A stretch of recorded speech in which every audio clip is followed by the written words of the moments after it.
RCU Radio, we bring the heat. Every turn, every track. Yee-hee. Learn how you can join the race. RCU Radio is the right place. RCU Radio, share, like, and subscribe. All right, everybody. It's been a long summer. We've been wired up. I got the TJ man right next to me. Welcome, TJ. I'm back. So I'm back, but my voice isn't. It's kind of weird how that works. Yeah. Hey, it's that fall cold. Everybody's got to get it and get it over with. Yeah, I don't know what it's about. Like, whatever. It's dumb. It should just sideline forever and never hit anybody. Because Yeah. I feel fine. I feel good. I have this like runny nose, this cough, and this voice that makes me sound like I'm going through puberty again. So, man, it's been a long summer. We got a lot of stuff to catch up with. I mean, the reason we take this time off is exactly for that, is to go out and go racing and go see racetracks and do road shows. And you promoted some shows. So, gosh, I don't even know where to start. Went and did all the elite races so far. We have one more coming here in Elwood, Indiana at Raw. That'll be the finals. First one was Cedar Bluff, 207 entries. Great show. It was a long day. We did a seating round, which we realized after the fact we probably should have just done a random pill draw or seating by your controlled practice time, which is something that we got creative and was able to implement in the next shows, which worked. So did okay there. I don't think I made it out of the D main with my Outlaw 8 model, which, whatever. SE mod, I made it in the A main. I was like a half a tenth off of Eugene Ryder from taking. But it was a good race. Finished second there. Next one was in Taylor Park, Yukon, Oklahoma. We had 60 entries. It was super small. Took a spec tire series to an open tire track, and it failed. It is what it is. They didn't want to buy tires. They don't run there, so respect it. Next one was going to be Layton, Iowa. It rained out, so rescheduled. Rained out again. So now we're just moving that to the end just to have just a regular old plaque race. I think it's like October 25th weekend. What was the one we just did? Jacksonville. Dan Murray and Jen Murray. They had great Megan. I say Megan, Jen. I think it's Megan Jen Murray on her Facebook. Something. They do a great track. It's awesome. Super tricky. Everybody struggled for grip until nightfall came, and then it was awesome. Didn't do well. I flat out sucked. That's all there is to it. I was horrible. Horrible. Missed every adjustment there was for me to do, and God, that was frustrating. So I gave a bunch of stuff away to make myself feel better. Help people. Well, I left the stand because I was frustrated with myself and took my car and set it down in my pit and was like, I'm packing up, like I'm done, like I don't have anything else to do. I didn't make it out of the B main, so I almost did on the last lap, but whatever. 1 and 2 got in a crash, which caused me to get in a wreck. They fixed them, so they went off, and it is what it is. I come back, set my car down, and this little kid standing at my table watching me. He's like, "You lost." I was like, "Thanks, buddy. I know." I was looking at him like smug little turd, but he wasn't. He was an awesome little kid just watching the racing. And I look at him like, "You need a body?" So I take my body off and I give it to him, and he runs over, so then I'm still packing up, and I'm like taking my tires off, and he comes back. I'm like, "No, you need some tires now. Here, how about a battery? Here's some tire prep." And I just loading them up. Just unloading, just giving what I had. So pretty cool little fun night. Kid had a blast, and then we got to watch him do some practice laps. So the cool thing was that kid was out there all day long thrashing, like picking up his dad's car, putting it on the groove, taking it off, carrying it to the pit. His dad would go to Marshall. He'd go get his next car ready and bring it back to him. Like 4 years old, man. Wow. Didn't once complain. Thrilled to be out there. Was fun to talk to. He associates everybody's number with big car racing. Oh, so you were Bubba? Yeah, like like World Outlaw stuff. So he would turn around. Oh, and, like, cool. he would associate somebody's 23 with them or 8 with them, and it was pretty cool to hear him do that because that's how he recollects those numbers. So Yeah. so yeah, been doing a bunch of club stuff around here. 5-star, went backyard, did Dirt Oval Nationals, missed TQ by a little under a lap, finished second, so that was cool. That was Backyard's last race too. Yeah, it's hard. It's a shame to see it go, but I get it. And I see that Tony's kart racing now. Well, he's been doing that, so Yeah. I think that's more for him. Mhm, Which mhm. obviously we race because of us. So I think it was time for a break for him. Totally get it. He had that track for 10 straight years in 2 locations, and both were successful. Right, right. So, Oh, he's a great guy. He's a great promoter. I get it. It's a tough deal. But is he going to take the track down? yeah, I mean, it was through the grapevine. I don't know like the particulars, but from what I understand, it was sold off. The timing system, everything, stand was for free. Apparently, somebody just, he's ready to take it down and have it as a backyard again. So I would be surprised if somebody doesn't bring a truck and want the dirt, because that track was good. yeah, I mean, over the years, the turn 3 and 4 got this weird off camber, so it made it weird, to run the bottom. But yeah, it's good dirt. Dig it out.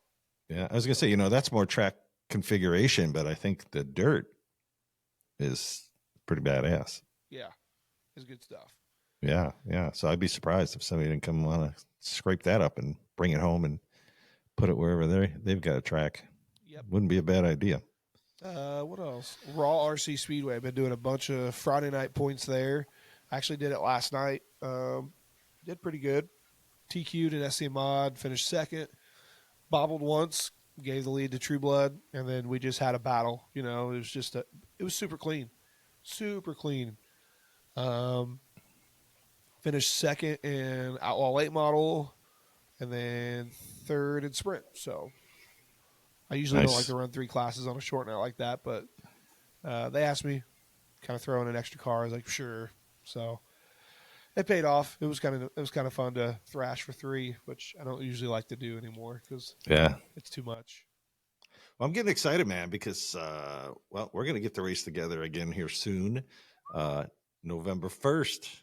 Taking it to the house, to the brick house. So excited to get back there. I don't know why. I run good there. Can't beat Rick. Just can't beat him.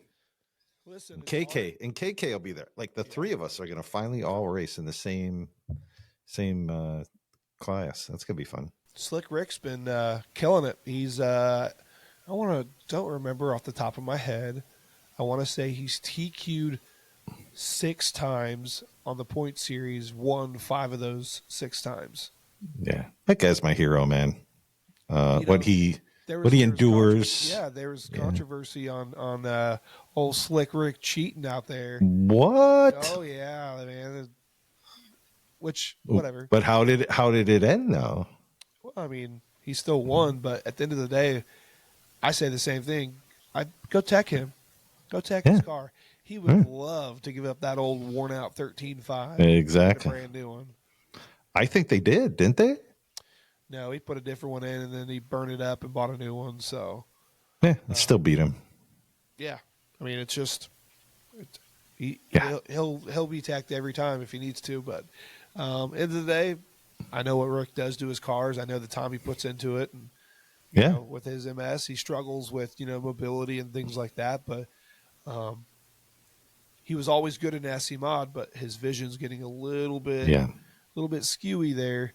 So he's decided just to stick with the stock Slash because it's more maintainable for him. Yeah, a little more forgiving. Totally understand. Yeah. So fun to have him around the racetrack, and KK, and you'll be there, and Sandin, and it's just a fun group of people at the Brick House. So we're gonna bring the road show out. Yep. I'll be racing too that night, but yeah, we're gonna bring that out, interview some folks.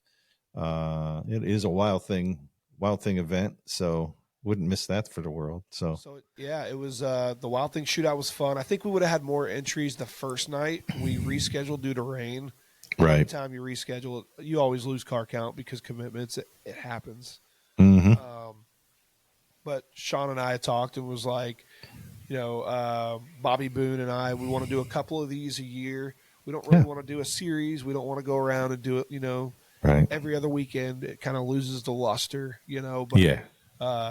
Bobby agreed. I said, hey, I'm going to pick a weekend that Bobby can be there because really this was like his whole idea, and we just kind of just ran with it. And we were like, hey, Yeah. man, we can use this brand, call it the Wild Thing Shootout, or Yeah. call it whatever you want to, but it's already branded. We could go out there. We could do this random pill draw. We could do a dash for cash, which was pretty cool. Some people didn't do it. So, but it ended up pretty, who ended up winning that thing? nobody. Oh, okay. Not either they didn't accomplish it, or Well, there's are you talking about the full dash for more than one class? yeah, like if you would win, nobody did it. I think it was 6 won it. One guy who was TQ said, I'm not fast enough to beat these guys anyways, so I need to stay up front. Mm-hmm. Well, he ended up, I guess maybe he didn't realize we're doing a random pill draw, so you either take your chance of going to the back or you draw the bucket and you get 7 anyways, and now you don't get the money. Right. I think he drew 6th. And I was like, you should have just taken the chance. You were already TQ in the first place. We're not taking it from you, but now we're switching it up and making you drive to the front. Bobby had a really good idea. I think what we want to do is maybe a juniors class and then do the podium that way, but the juniors race for free. Sweet. I like that. So I was like, Bobby, I'm in. 100% in. So that was pretty neat idea. I think we're going to try and change. Actually, you know what? There's no trying. It's just we'll do it, So yeah, on my end, didn't really get in. I wanted to get some racing in. Everywhere I went, it rained, or I had a little surgery situation, so I had to get through that. And yeah, it kind of ate up my summer. But looking forward to getting the brick house, doing some 1RC here at the RC Underground. That's right behind me. And getting that track put back together and ready to roll. And yeah, so I don't know. For me, winter is more RC season for me. I don't know why, but I think because I enjoy doing the road shows, and those, other than a brick house or Ohio, Black Swamp, it's hard to find space in a track to set up. Also want to get to the crater. No doubt about that. So let's see if that can work out too. If we do that, that'll have to be early spring. Well, I mean, early spring, early fall, because they cut it off eventually because they don't run heat in there. So, roadshow schedule. That'll be one of the premieres to head out there. I might race some trackside this winter. I got street stock, and might go hit up trackside. It's ironic. I've lived up here for 20 some years. I've never raced on that track. I've been there a bunch of times. Really? Never turned a lap. Never. But that's about to change. Why did I think you've done that? Nope. Never. Well, I never ran dirt until I met all you guys, just, last year or two. I'm thinking, I'm thinking of the OG Podfather. Yeah. Yep. I'm thinking of Ryan. Yep. Oh yeah. Oh, he runs there all the time. He's really good there. Really good there, especially in his SC mod and his street stock. Yeah, he's on point. Speaking of those guys, Walecki and Razlaf came out to an elite race over the summer. Yeah. Yeah. And they're coming out to the one next weekend. Oh, cool. They're going to Raw. They're going to love Raw. I was telling Ryan about Raw, and I'm like, dude, that is going to fit your driving style like a glove. It's such a good track, man. Huffman and Wilkie and the Groovers, they put on so much. They put on unprecedented time out there. They're there for hours when nobody sees, putting time into the track, putting a drainage system in there, putting paint down, updating the color. Like they're always working to make that facility better. You know, Yeah. and they've only been open a year and a half. Yeah, I was blown away. I was just there that Friday night and I was blown away. Yeah. I mean, that's as professional of an RC track as you get. I mean, if you don't want to get to that victory lane, it's just the way it looks in pictures, but to actually be in it, like I stood behind it for a second. I'm like, I don't even belong back here, but I'm just going to see what it feels like. It's like, yeah, they even built their victory lane right. It's, but yeah, the track was great. I mean, everybody, and it shows the difference, right? The track is everything because the quality of the show goes way up. If everybody can kind of hook up. Yeah, it's kind of fun when you go, oh, well, our track is special, man. It's going to take a little time to hook up to it. That's a cool story, but it's way better racing when everybody can just kind of hook up. And then you got to take your game. You got to go from 98% to 100%, but at least everybody else is in it and they're not just spinning around and, crashing here and there because if an old jamoke like me can just jump in there and start running. All right, so an old jamoke like you was going to come out to Raw, and you weren't even going to race on Friday to practice. Now, I liked that you showed up because, one, I didn't know you were coming. So you surprised me, which was cool. It's super fun. You're like, I'm just going to watch and just see the ambiance. I was like, nah, man, I already paid for you. Like, you got to race now. So I brought out the old gray ghost. I had it with me. Yeah, that's super fun. I just wanted to get to I knew that our buddy Rick was going to go to the A. So I was overdriving the car because I really wanted to get there because it's just so fun to race with him. And yeah, I was a little out of my league with those guys. There's some good SC guys there. Gotta be smooth. That's all it is. Yeah, I wasn't. Once you put the laps down, I mean, you got better. Your best driving was in the B. Well, as long as I had all the wires on the motor, that was like the first important part. Yeah, I was thrashing. He shows up and I'm thrashing on the car. It's not even mine for X amount of time. Then he goes to Rick's trailer. They're thrashing on it. Yeah. We're going back and now we're soldering motors in and fixing wires. Hey, that's what we do. Well, that was the thing, the motor was kind of, the wire was kind of hiding in there. Didn't see it. And then Rick's like, that's it. Let's just see if it's motor. We'll just throw one of my motors in, kind of, process of elimination. Right. As soon as we pull the motor out, the wire's just flopping around. We're like, oh, all right. I think that is the issue. Yeah. So I already missed the heat race and finally got it dialed in. Yeah. And won the C.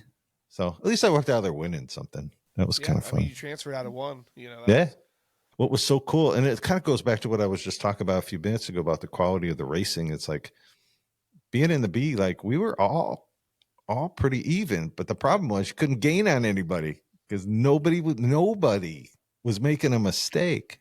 I mean, I don't know what that was. 30 lapper, 20 lapper. I don't know what it was. I think it's 30 lap lowers. Yeah. So, I mean, you hate to depend on it, but you're like, hey, if I can run smooth, a couple of guys are going to do something or get into each other. No, nobody did. I started on the tail and I stayed at the trunk and we had a fun battle at the back, but I could get to his door, but that was it. And then he could get to the guy in front of his door. And that was it. It's like, it was so evenly matched. I don't think I've ever raced an RC race like that. Like just super competitive. Nobody got into each other. No corner marshaling needed. Yep. Really the whole night. And people can go back because I posted a bunch of the videos from that night. And there wasn't a lot of corner marshaling going on in any of those races. And how cool is that? Is they have hired. Hear me out. Listen, this is for all you track owners. I want you to listen. I need your undivided attention. All right? Carpy's print embroidery and wraps, where speed meets style. From RC race wraps to go-kart and full-bodied race car wraps, Carpies is the leader in custom designs that turn heads and crush the competition. Want your gear to match your passion? We've got you covered with custom merch that shows off your racing spirit, no matter where you go. At Carpies, we're more than just wraps. We're your race day secret weapon. Carpies, print, embroidery, and wraps dominate the track, own the look. It all started at a local RC track. Just a simple experiment in a Dollar Tree bottle. 2 years later, Papa Willie's Traxian Tonic has become a name racers trust nationwide. Born from the idea that maximum traction means popping wheelies, Papa Willie's delivers proven performance that racers rely on. From hand-mixed bottles to pro-grade packaging, every detail is designed with racers in mind. Today, Papa Willie's is proud to support drivers, sponsor racers, and fuel wins across the country. Because if you're not popping wheelies, it's not Papa Willie's. Okay. They figured it out. They are running a fast show. Okay. This is how. Get your pen and paper. I'll wait. All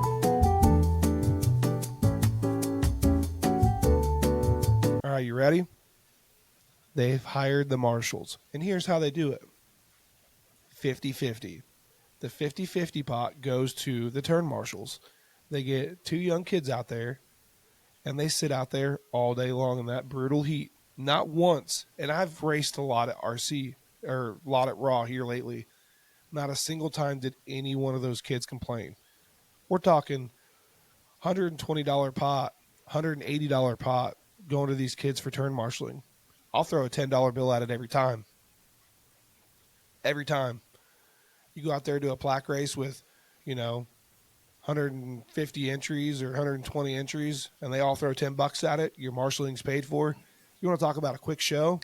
Bang, bang. That's how you do it.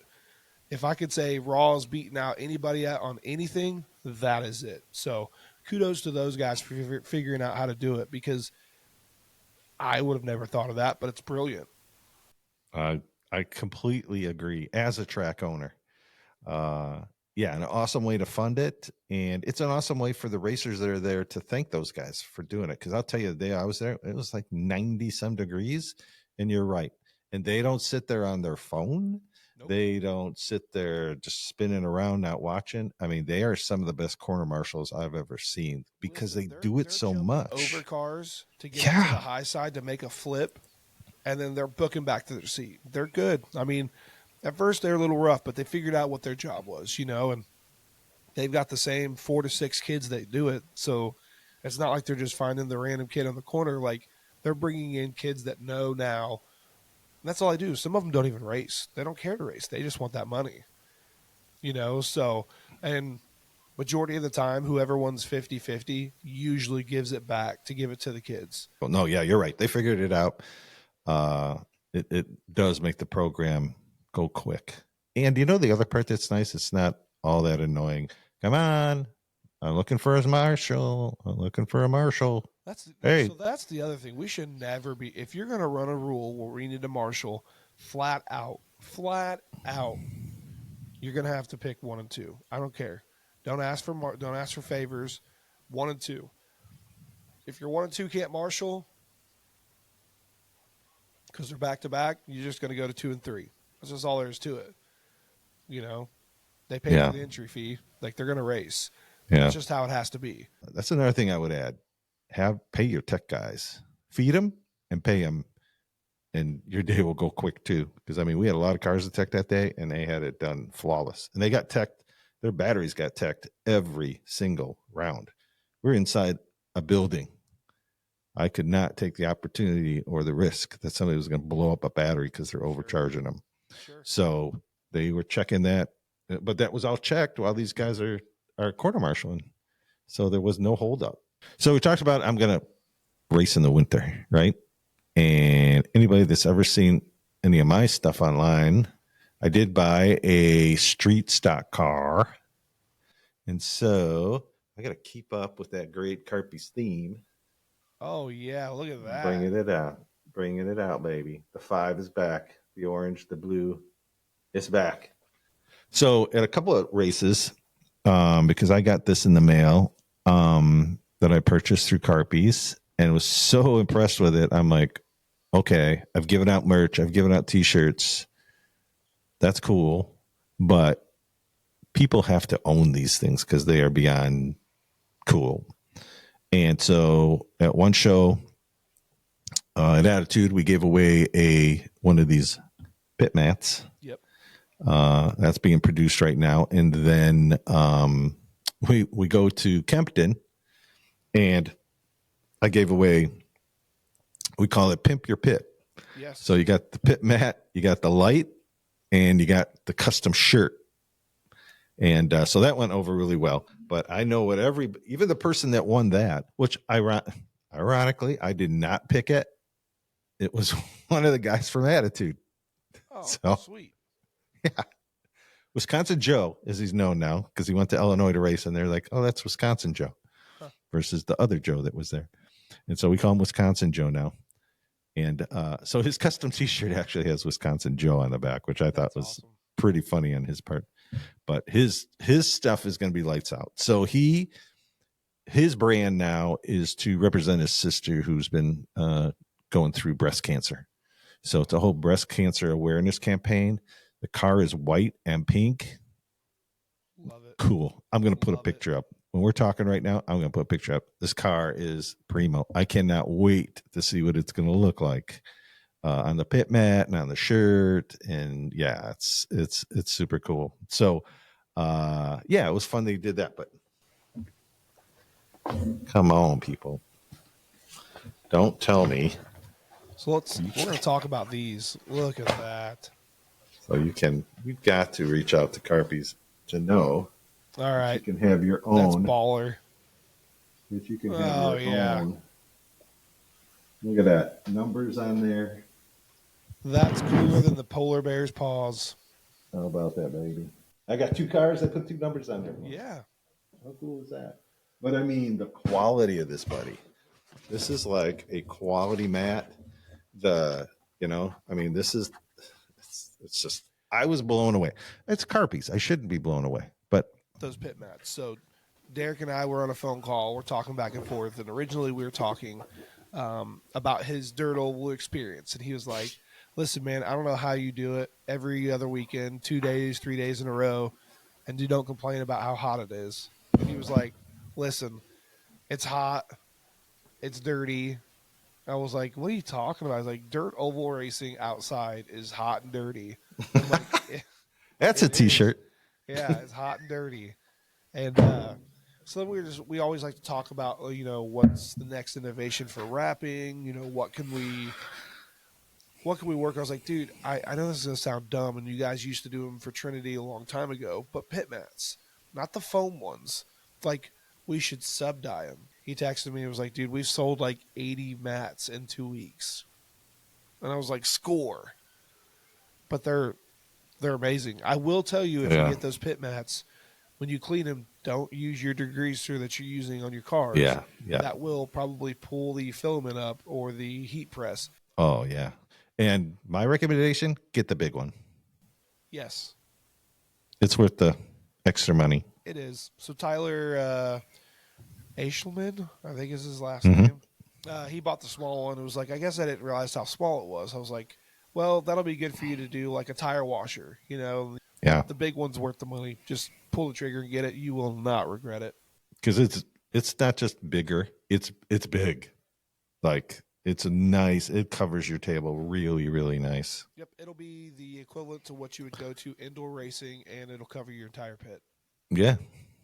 Yeah, I use an 8-foot table, and it's not quite 8 foot, but there's not much left on either side. Yep. I'm not exactly the size, but I was like, yeah, no, I'm getting the bigger one. Because here's the thing to think about, folks. Like, it gets you to the $100 mark, and like, it's free shipping. Yep. And so if you get the other one, and then you got to pay regular shipping, like You're paying the same price. you're paying the same price. Pretty darn close. Good call out. Yeah. Yeah. I mean, you can't beat that free shipping. right? No. Yeah, and that's so. So here's the other thing that, and I'll look at that. It's for my Oh, charger. yeah. For my charger. Thank you, Carpies, for just printing cool, super cool stuff. I mean, Because I've never had anything like this. Yeah, at least if we're gonna lose something and become a B main bandit, at least we're gonna look good doing it. Yeah, that could be a good T-shirt too. The Killer Bees. I like it. So I got to give an update, man. We talk. You're in the chat group, but we launched all these other shows. Have literally turned RC Underground Radio, which was just this show on Mondays. We have turned it into a channel. Yep. And yes, I'm not gonna lie. We're trying to be the Dirty Mo Media of RC racing, and it is going exceptionally well. But it's just fun to be giving people we've had on this show the opportunity to podcast. Yep. And they've enjoyed it. But two, we're bringing a lot of different content to people who like different corners of the hobby. And it all kind of stem from our listeners going, "Hey, I love your show, but could you talk a little bit more about drifting? Could you I'm an RC drag racer. I love listening to what you talk about. That was cool when you had the RC drag guys on the one time." And that's where it kind of manifested from, right? It was like, well, all right, let's give all these different areas of a hobby a little bit more exposure. And as we find people that are good hosts, let's give them a shot. And they've been doing great. The RC drag guys have been traveling quite a bit. So at first their shows were a little inconsistent, but now they're back on. And oh man, this week's show, her last Thursday show, just hilarious. I mean, just hilarious. I bet, since they do so much outdoor stuff, I wonder how much indoor drag racing there really is. It's not that it's indoor, but they go to all the warm states. These guys travel. They were on the show. They talk about one of their RC guys.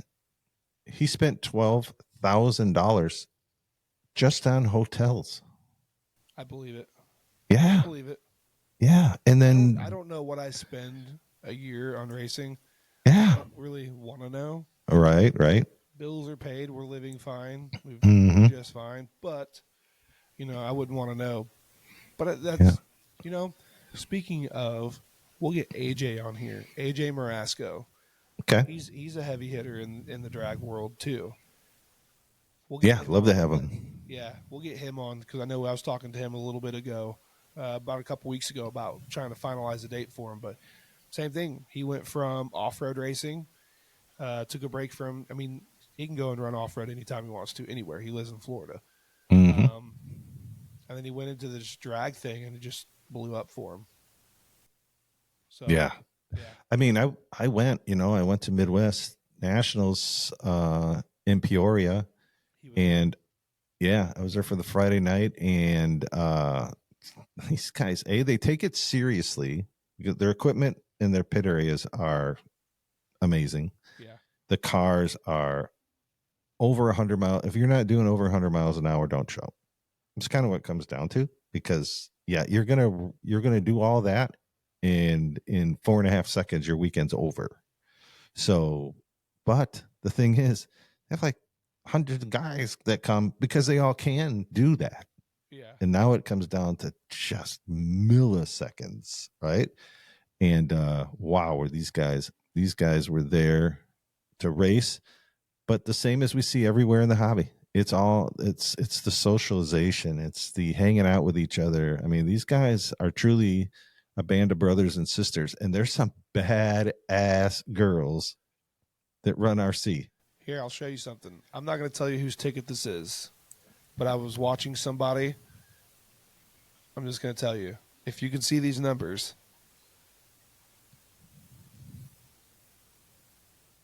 Yeah, that's crazy. Yeah. That's crazy. 99.5 miles per hour, and your ET was 1.391. Yeah. Yeah. It's something. You're not even Yeah. at a 1.5 second pull. Right? You're not even at a 1.5 seconds. Done. That's insane. Yep. Well, that's what those guys are talking about. Like, okay, say 1.5 seconds. So they're like, you hope in a weekend you race less than 5 seconds the whole weekend. Like you hope you do, because that means you're in the money, and the money ain't no joke either. No, it's amazing what they're racing for. Thousands. Tens of thousands. Yeah. It's quite an environment, but everybody, if one guy wins big money, everybody's over there shaking their hand. Like everybody's happy for everybody. And the guys even talked about it on the show. They even got serious for a minute. And I think it was Travis said, you know what, guys, I'm going to be completely transparent here. Every weekend I come, I know I'm not going. If I make it, in the semis, that's amazing. Because I go to see you guys. It's my opportunity to see my friends. Yeah. And that really hits home. It's like, and Travis, don't get me wrong, Travis has an amazing home life. He's hilarious all the time. His kids are great. His wife is awesome. He's got he just came back from Disney. Super funny guy. So his life is great, but he enjoys going to see his friends and go RC drag racing. And it was super cool to hear. So people should go back and listen to that show. It just launched on Thursday. So go back and listen to that one. Tony, in my opinion, every category, check. He's in it to win it. He has his live show. He does a semi, then we repost the best of that show in just an hour for it. Cause he'll go 3 hours, or he could go a week and a half. Like, you don't know how long he's going to stay on that show, because he just gets going and people are commenting and he's discussing those comments. So we cut that down and just take an hour kind of best of, and we show that on Wednesdays. But then on Friday, he gives me a little 1.5, 2 minute little, hey folks, here's what question of the week is going to be. We post that up on Friday, and then on Sunday he's right back at it again with his live show. And his numbers have been amazing. He reached 20,000 in like nine episodes. That's awesome. So that's super good. Yeah. And then you got Corey and Ashley doing the drifting. This week's going to be cool because Corey's been a little bit under the weather. So their daughter stepped in as the co-host with Ashley. So I'm editing that one up right now. So that's going to be fun. And I'll tell you, that young girl, she's not afraid to be on camera. She's entertaining, but she's grown up. She's grown up around this, and now their other daughter, is growing up around it too. And I've been out there, because they're in the new location. I haven't been to the new location, planning to do that soon. But you go out there, their daughter that's who you work with, because Ashley's doing the announcing, Corey's helping people, she's running the show up front, and she does a great job. She's very cordial. She's a wicked smart young lady. And so I'm excited for that show to launch. So obviously it's Twisted Tuesdays. That show will air starting Tuesday. So look forward to that one. We're looking for more hosts, guys. I'm talking to some more people. There could be some boat racing out there. Could be some carpet oval coming. We got a lot of things cooking, but thank you to the listeners for subscribing and liking and sharing and doing all that stuff. And we always have to say it because that's what you do. That's part of the secret sauce of that social media stuff. But you're doing it, you're contributing, and just personally from myself and TJ, just thank you for doing that, because that just shows that you care, shows that we're putting out good content. I don't know if anybody watched the RCU Roadshow highlights from Kempton, but I had a guest on there, Junior. He was one of the racers, and he's telling me about his uncle who's blind and loves our show, and was so excited to hear that you and I were jumping back on here and getting our Monday show going again. He said that we provide the way we speak provides a visual for him to understand the hobby like he's never understood before. How does that motivate you, TJ, for us to do this every week?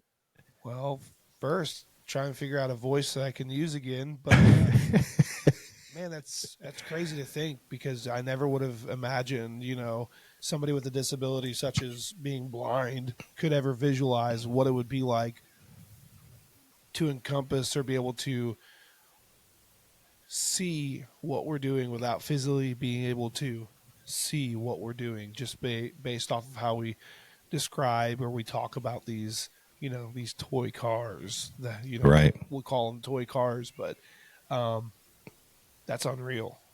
That's unreal. Yeah. I was like, and that was just like a week or so ago, and I was like, I am so ready to get back on the mic with you, because if that's something that we're doing, like you said, I had no idea anything like that would ever be said. No clue, man. I never would have expected to hear that ever. Yeah, it was so humbling, but so motivating at the same time. So if you're listening, Uncle, thank you so much, man. And yeah, these shows, just know you're motivating us to give the very best and make sure we stay in that lane, right? Now that we know that, we know we got to stay in that lane and really describe. So we'll be doing that for you and others out there. So thank you so much for those comments. Yeah, I've gotten feedback too from other racers. They're ready for the show to come back. They're wrenching and going through old shows and listening to old podcasts. And I always ask, what do you want to talk about? What do you want us to bring up? We can bring up the nitty gritty. Let's talk about it. Let's talk about the spec race cheating. I'm all about it. Let's talk about the cheating and outlaw. I'm all about it. Let's talk. Let's talk about the gray line, the gray area, or let's talk about the drama that happened over the weekend. Anything. Let's talk about it. I'm down. 100% to talking about it. Yeah. And it's interesting because that kind of ties back to something Tony and his crew are talking about on Sunday. And that's when talking about a track, there's a difference between talking about a track to try to help it understand from a driver's perspective. And there's another thing when you're just bashing. Yeah. And absolutely. Understanding that difference, because you want to deflate a track promoter who we've talked about track promoters that gets up at 4 a.m. and is out there working the track days before a race. They start doing this process and do all this stuff. And then when it's all said and done, go on social media, and within a couple of keystrokes, you just rip that event apart. You rip the track was crap.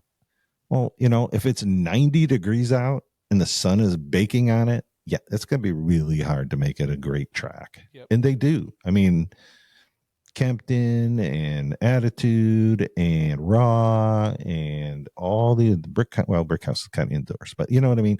Like, these guys are putting their heart and soul in it. And if you just want, and then the same guys that are ripping it apart are the same guys that go, oh man, their heart wasn't in it. They just closed their track. No, they closed their track because of what you were saying. Yep.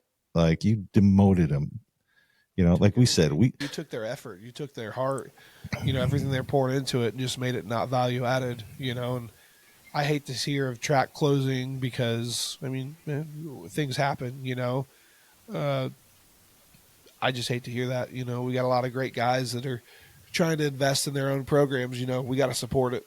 Good thing is, here in the Midwest, we got 3-4 tracks that all try to work together and not schedule on top of each other, because those same racers that are going to be here on said night will travel to the next track for, the next night, because they want to. They want to. I don't care if I'm racing the same 15 guys in SC Mod. Like, it's clean. We all love it. We all want to get better. I want them to be faster. I want those guys to give me a race that makes me work harder. Like, I want to race the fast guys. I don't want to lose them. So right. We're trying to find ways as racers to be positive and give back to the community. And not everybody can afford to. I get it. There's monetary issues for some people, and some people are just skating by. I get it. I wouldn't expect I wouldn't expect everybody every weekend to give away a body and a battery and tires. Like, they just can't afford to do it. Get it, got it. I'm lucky to be in a position to be able to do that, but sometimes it's just a humbling check mark for myself to keep my head right, and sometimes I got to do things like that just to do it for me, Just like I said, I needed Brady more than he needed me when I gave that stuff away. But that's part of just being the ambassador part. But the other part that we got to do as racers is just remember we got to do the right things. That's all. We do the right things, racing stays fun. The cheating and spec, whatever, it's going to happen. It's going to happen. It is what it is. But that takes the fun out of the guys that are winning, that are not cheating, Yeah, or the guy who's just a step out of the A Yeah. because somebody's cheating. Yeah. You know what I mean? Like, imagine that. Hey, I probably could have been there, but this guy's doing what he's doing, And it takes the fun out of the guys for the top that are like, hey, I don't want to race a guy like that, or I don't want to be pegged as a cheater. So they would rather step away and just not have the drama, because of the time and effort they put into their program. Hey, listen, they ain't winning at the track. They're winning on the bench. And that's what it's going to take. If you're not wrenching and thrashing throughout the week to get to your car to be top tier by Saturday, you're probably not going to win. Okay, so let me ask you this question.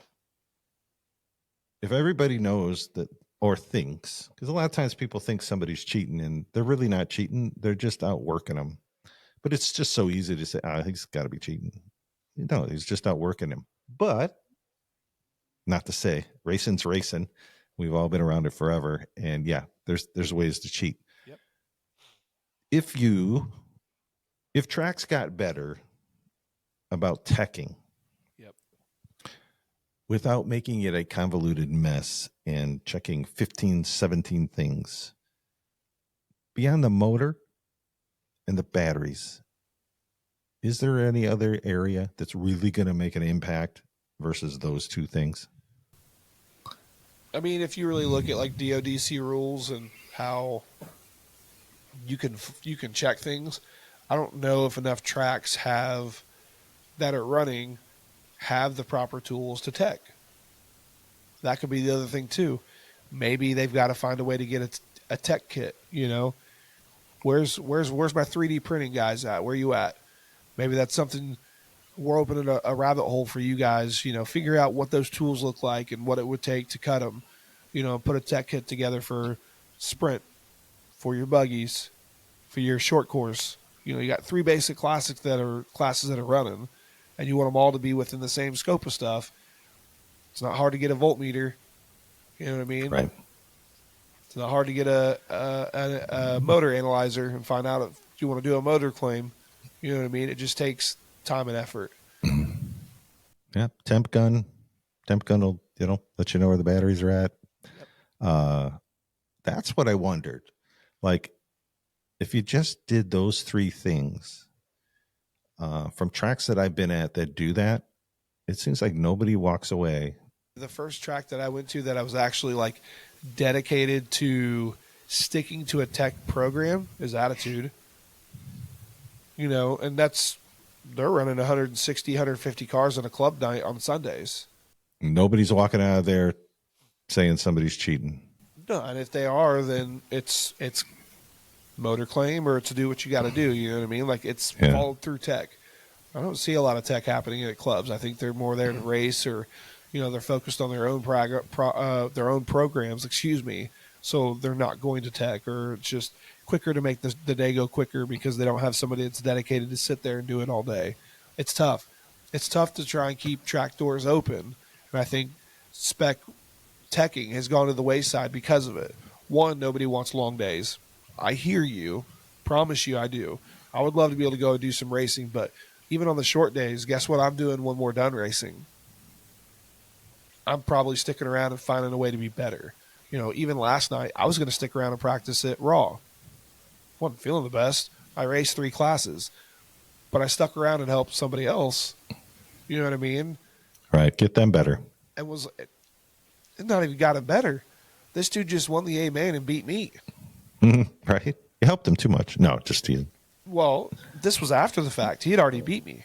And I'm out there with him wrenching on his car because he's a foam tire guy. So he's used to just being pinned to win.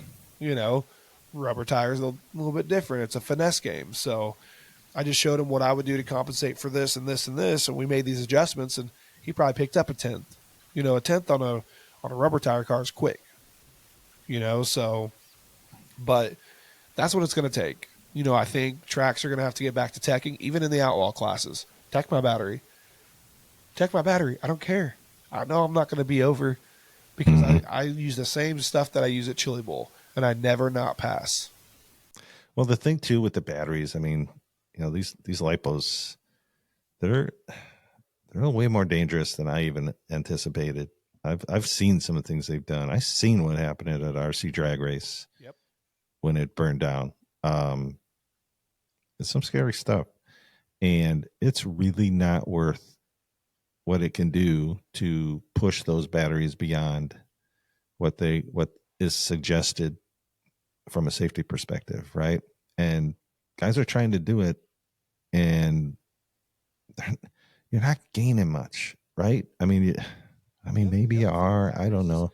Battery care. Yeah. You know what I mean? Like, how many times I love asking people, do you discharge your batteries? And they're like, no. It's a lipo. I don't have to. Yeah. You should. How many times got to do you balance them. it? Do you put it in storage mode? Like when you're Right. going to race for a week. I don't care. I'm not racing tomorrow, so it's going in. You shouldn't charge it.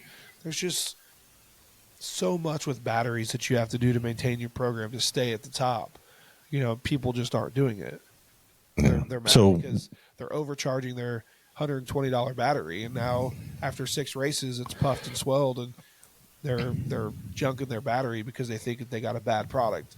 No, they misused it because they were misinformed on how they needed to do things. We're going to have a guest on that a company outside of the RC industry that they have products that are developed to safely take care of issues with lipo batteries. But what they also do is go around and educate schools and hospitals and fire departments on just how to handle lipo batteries. Yep. Some of the safeguards, some of the things to look for, and then what can happen if you don't. You know, I don't want to get too bogged down here. We're trying to have a fun conversation, but that's something that just kind of opened my eyes a lot. Yeah. And I think the hobby needs to hear, because I haven't read it anywhere. I haven't seen videos on that anywhere. And so maybe we can we can get that conversation going. All right. Well, my friend, that's going to bring us to the end of episode 1, season 4. So good to be back doing this with you. Thank you, everybody, for waiting on us. We needed the summer off, but now we're ready to fire off. Hope you've enjoyed the other shows. And just thank you to our great sponsors, Carpies and Papa Willie's. They're both back with us this year, and they're amazing, right, TJ? Yeah. If you're not using them, you're losing them. Nice. That's a T-shirt. Branding 101. There you go. All right, everybody. Thanks so much for joining us. We'll see you next week. Thank you for listening to another great podcast on the RCU radio channel. Please like, subscribe, and tell your friends to join the channel for more RC content. RCU Radio. We cover it all.